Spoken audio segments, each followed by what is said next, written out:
Have you ever had that frustrating moment when you're speaking English? You know the grammar rule, you know the vocabulary, but you're still not sure which tense sounds natural? You're halfway through a sentence, and suddenly you stop and think, should I say I lost my keys or I've lost my keys? If that sounds familiar, you're in exactly the right place, because today we're going to solve one of the biggest mysteries in English. And here's the surprising part. Both of those sentences are grammatically correct. That's what confuses so many learners. If both are correct, how do native speakers decide which to use? Is there a secret rule? Is it just intuition? Or is there something much simpler that most grammar books never explain? I remember talking to an English learner who said, I've studied the present perfect for years. I know how to make it, but every time I speak, I still hesitate. Honestly, that isn't unusual. Thousands of learners can recite the formula perfectly, but when it's time for a real conversation, they lose confidence because they don't know which tense fits the moment. Let's try a quick situation together. Imagine you're leaving your office. You reach into your pocket and your keys aren't there. Which sentence would you naturally say? I lost my keys or I've lost my keys? Take a second to think about it. Most learners immediately start searching for grammar rules. They wonder whether they should remember a timeline, a signal word, or a complicated exception. Native speakers don't usually think that way. Their choice happens almost automatically because they're focusing on something completely different. That's why today's episode isn't another lesson where we list rules and ask you to memorize them. We're going to look inside the way native speakers think. Once you understand that thought process, choosing between the present perfect and the past simple becomes much easier, and you'll stop second-guessing yourself every time you open your mouth. By the end of this episode, we want you to replace confusion with confidence. Instead of memorizing another page of grammar, you'll have one simple way of thinking that explains why native speakers say, I've finished my homework, I've been to Italy, or I've worked here for 5 years. And here's something to keep in mind as you listen. There is one question that native speakers answer almost without realizing it before they choose a tense.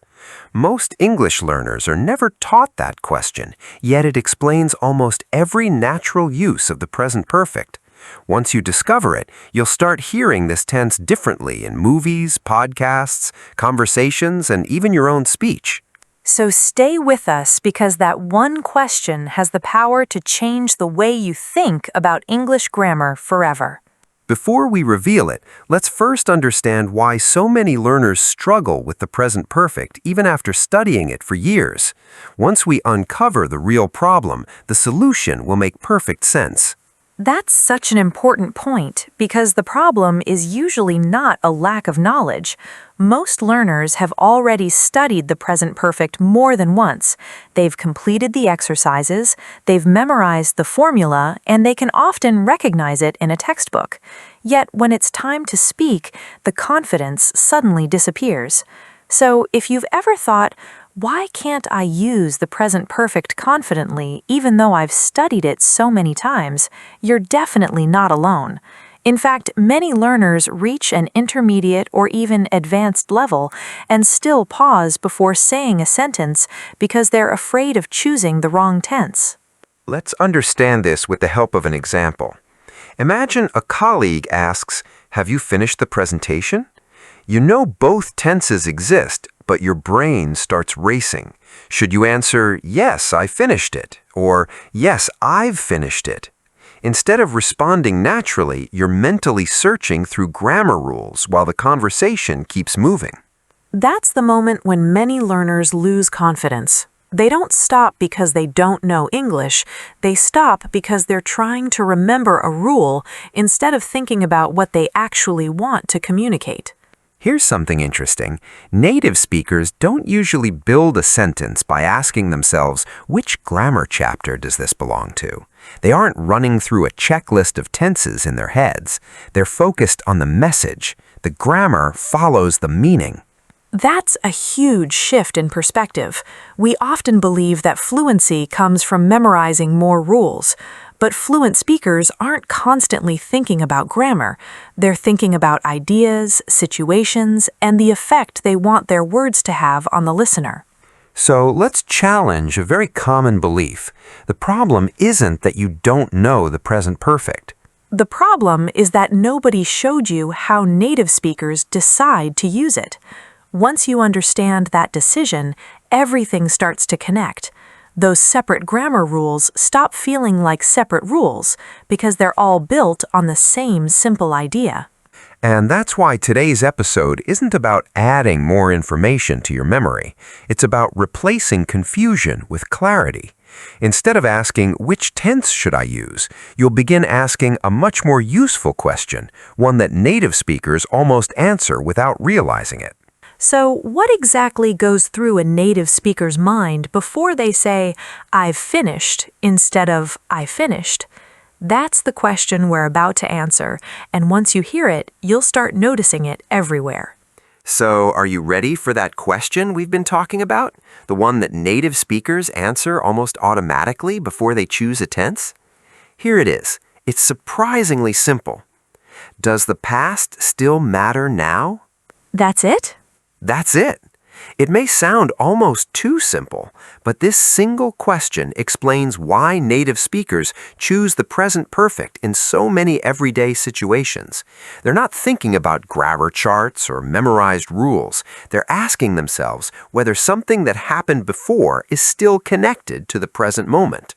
Let's make that idea real with a few everyday examples. Imagine you're about to leave your house, but suddenly you realize your phone isn't in your pocket. You say, "I've lost my phone." Why? Because the important part isn't the moment you lost it. The important part is that you don't have your phone now. The past action has created a present situation. Here's another one. You're getting ready for work, you pick up your glasses and they're damaged. You say, "I've broken my glasses." Again, the focus isn't on when they broke. Maybe it happened 5 minutes ago, maybe it happened an hour ago. That detail isn't important. What matters is that you can't wear them now. Or imagine you're introducing yourself to someone at a networking event. They tell you their name, but a few seconds later, your mind goes completely blank.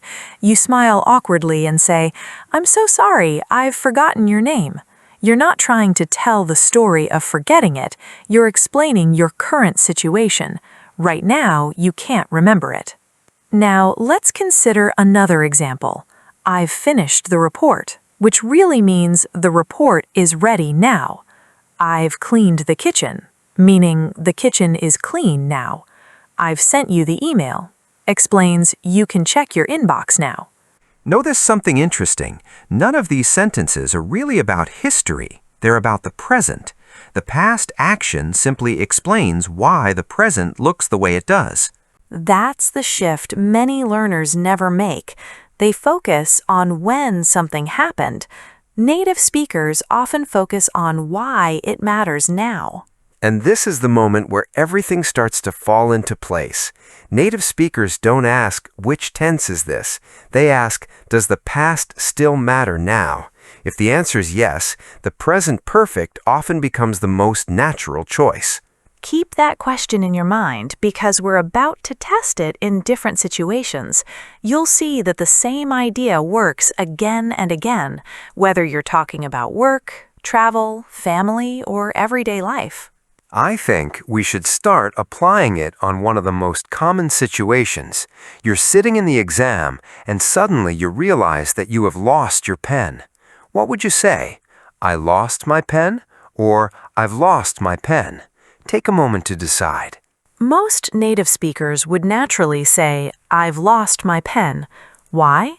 Because the real message isn't about the moment the pen disappeared. The important part is that you can't use it now. The past action explains the present problem. Let's try another one. You're holding your photo frame. It slips from your hand, and the glass of that frame cracks. A friend walks over and asks what happened. You say, "I've broken my photo frame." Why? because you're talking about the result you can see right now. The photo frame is broken now. That's the information your listener needs. Here's another situation. Your teacher asks whether you've completed your assignment. Would you say, "I finished my homework," or "I finished my homework"? If your goal is simply to let the teacher know it's complete, native speakers often choose, "I've finished my homework." The message is clear. My homework is ready now.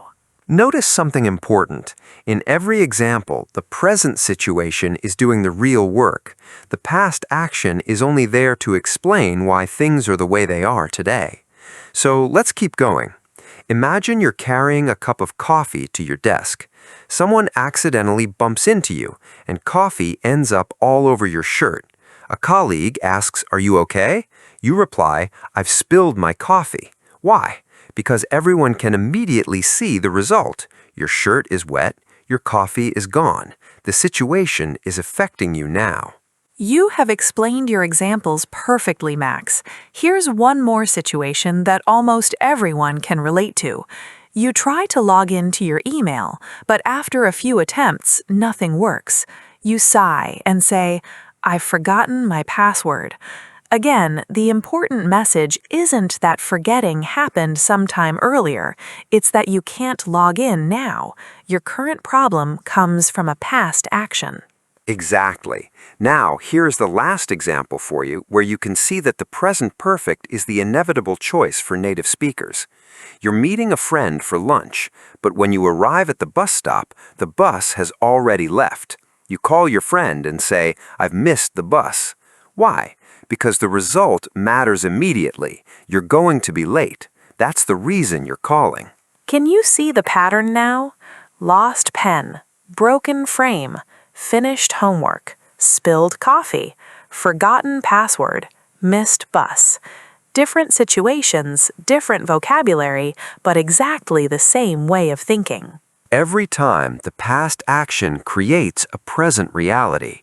That's what native speakers are communicating. They aren't choosing the present perfect because they're remembering a grammar rule. They're choosing it because they want you to understand what's true right now. Now it's time for the question almost every English learner asks sooner or later. When should I use the present perfect, and when should I use the past simple? If you've ever paused in the middle of a conversation because of that question, this part of the episode is for you. The good news is that you don't need another list of rules. You already have the key. Remember the question we learned earlier, does the past still matter now? Let's put that question to work again. Imagine your friend asks you, "Would you like to watch The Bear with me this weekend?" You reply, "I've already watched it." Why does that sound so natural? Because your past action affects the present decision. Since you've already watched the series, that information matters now. It explains why you might choose something else to watch. Now change the situation slightly. Someone asks, "What did you do last Saturday evening?" You answer, "I watched The Bear." This time, you're simply talking about a finished moment in the past. You're telling a story about Saturday evening. Your attention stays in the past, so the past simple feels natural. Here's another example for you. Your colleague walks into the office and asks, "Can you join the meeting this afternoon?" You say, "I've accepted another invitation." Why? Because your earlier decision has a consequence right now. You're unavailable this afternoon. But suppose your friend asks, "Why weren't you at yesterday's meeting?" You answer, "I accepted another invitation." Now you're explaining a completed event from yesterday. The conversation is about a finished time in the past, so the past simple fits perfectly. Thank you, Max. You're great at pointing out contrasts. Let's try another pair.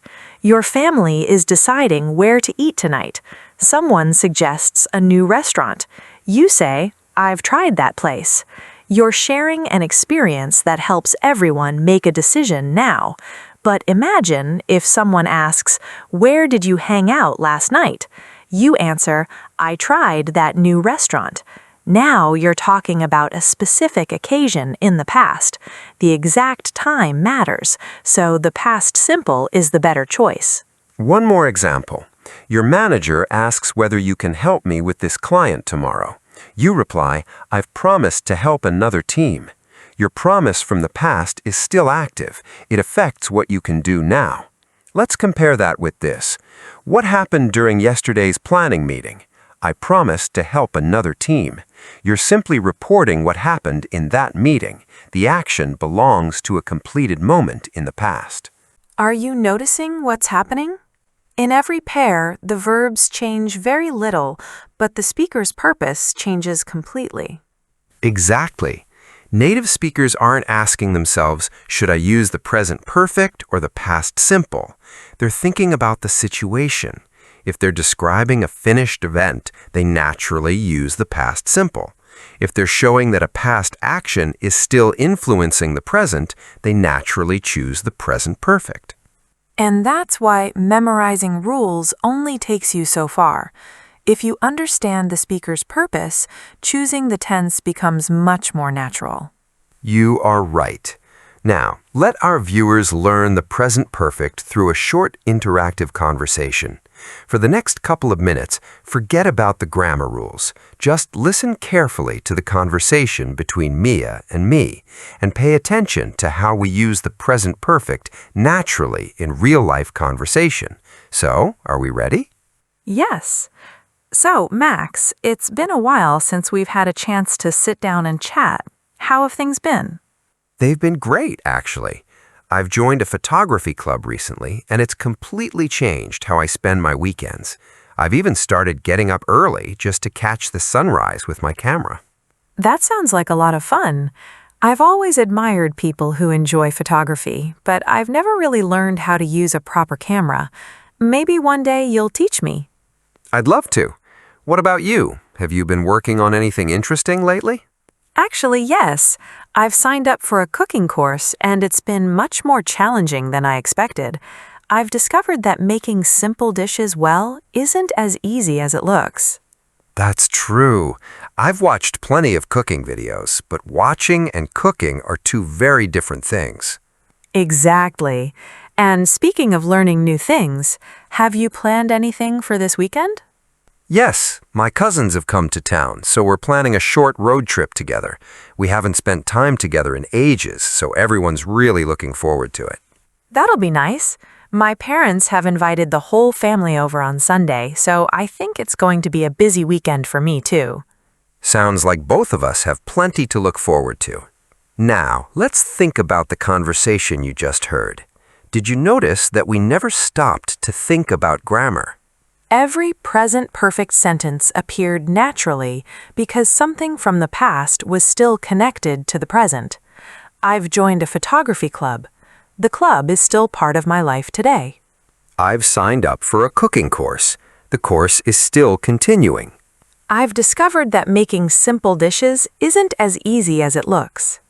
That discovery still affects how I think today. My cousins have come to town. They're still here, which is why we're planning to spend time together. That's exactly how native speakers think. They don't start with grammar, they start with meaning. So here's the one idea we'd love you to remember after today's episode. Don't memorize the present perfect. Think like a native speaker. And before you say your next sentence in English, ask yourself one simple question. Does the past still matter now? If the answer is yes, there's a good chance the present perfect is the tense you're looking for. Before we go, we'd love to hear from you. Write one present perfect sentence about your own life in the comments. For example, I've learned something new today. But don't just write the sentence, tell us why you chose the present perfect. What's the connection between your past action and your present situation? We can't wait to read your answers. Thanks for spending your time with us today. We'll see you in the next episode of the Native English Podcast. If you found this episode helpful, don't forget to hit the like button, subscribe, and share the Native English Podcast with other English learners around you.